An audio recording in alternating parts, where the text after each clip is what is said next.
আজ আমি তোমাদের পলিটিক্যাল সায়েন্স অনার্সের সেমিস্টার 2 এর ডিএসসিসি 2 পেপারটা সাজেশন দেব।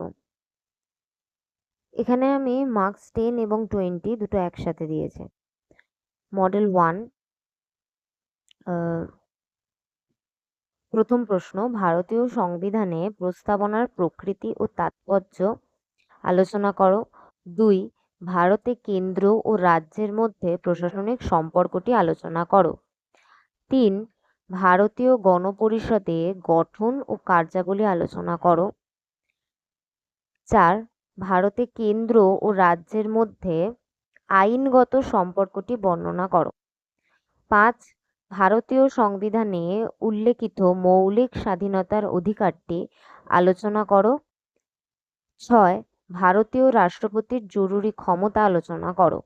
7, ভারতের প্রধানমন্ত্রীর ক্ষমতা ও কার্যাবলী আলোচনা করো। মডেল 2টা শুরু করার আগে আমি কয়েকটা কথা বলি। তোমাদের এমডিসি এবং মাইনরের যেহেতু একই সিলেবাস, তাই তোমরা এই সেশনটা দেখতে পারো। আর এই প্রশ্নগুলোর উত্তর বা নোটসের যদি কারোর প্রয়োজন হয়, তাহলে স্ক্রিনে যে নাম্বারটা দেওয়া রয়েছে ওটাতে যোগাযোগ করতে পারো, 8100189215। তো এবার মডেল 2, 8 নম্বর প্রশ্ন, ভারতের সংসদীয় কমিটি ব্যবস্থার উপরে একটি টিকা লেখো। 9, সংবিধানে কার্যাবলীর পুনর্বিবেচনার জন্য গঠিত জাতীয় কমিশনের প্রধান প্রস্তাবগুলি আলোচনা করো। 10, ভারতীয় সংবিধান সংশোধনের পদ্ধতিগুলি আলোচনা করো। 11, ভারতে বিচার বিভাগের অতি সক্রিয়তার উপরে একটি টিকা লেখো।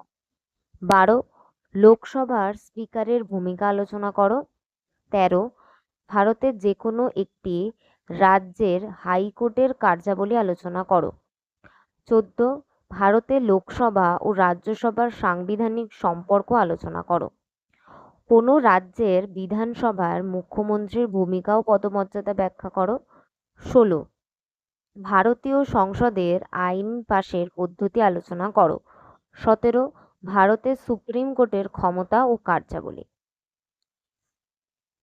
আমি যে বড় প্রশ্নগুলো বললাম সেইগুলো যদি একটাও বাদ না দিয়ে পড়ো, তাহলে তোমরা এর মধ্যে থেকেই কমন পাবে এবং 5 মার্কসও এর মধ্যে থেকেই আসবে। তাও আমি কিছু এক্সট্রা 5 মার্কস দিয়ে রাখছি।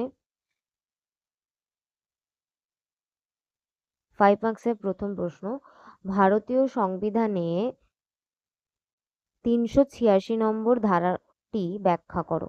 2, সুপ্রিম কোর্টের রিট এখতিয়ারগুলি কি কি? ভারতের সংবিধানের বৈশিষ্ট্য। 4, সুপ্রিম কোর্টের পরামর্শদান এলাকা। 5, ভারতীয় যুক্তরাষ্ট্রের প্রকৃতি আলোচনা করো। 6, ভারতীয় নাগরিকতা আইনগুলি বর্ণনা করো। সংসদের অর্থ বিল পাসের পদ্ধতি। 8, মৌলিক অধিকার ও নির্দেশমূলক নীতির মধ্যে পার্থক্য লেখো। 9, মৌলিক কর্তব্যগুলির গুরুত্ব সংক্ষেপে আলোচনা করো। 10, রাষ্ট্রপতির ভেটো ক্ষমতার সংক্ষেপে আলোচনা করো। 11, জনস্বার্থ মামলা। 12, 73তম সংবিধান সংশোধনের মৌলিক বৈশিষ্ট্যগুলি লেখো। এখানে 73তমটা শুধু দেওয়া রয়েছে, কিন্তু তোমরা 73 এবং 74 দুটোই পড়বে, হ্যাঁ।